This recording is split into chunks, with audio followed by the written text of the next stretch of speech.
Hello there, Hydrauliac here. I see people making this one simple mistake all the time. Don't let it catch you too, or it could cost you thousands.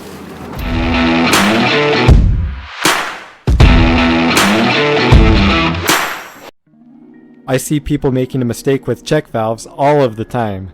To understand the mistake, we must first understand how check valves work. Simply, a check valve has a ball that is seated in place by a spring. When the pressure is high enough on this side, it pushes on the ball and the spring compresses, which allows oil to flow past. However, when pressure is applied to this other side, it pushes the ball even harder into its seat. This prevents oil from flowing this direction.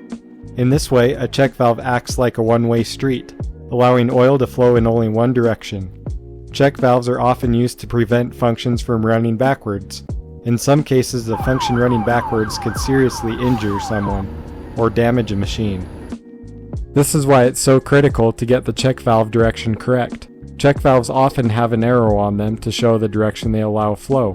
When looking at a schematic, people often make the mistake of thinking the symbol for a check valve is an arrow pointing in the direction of flow.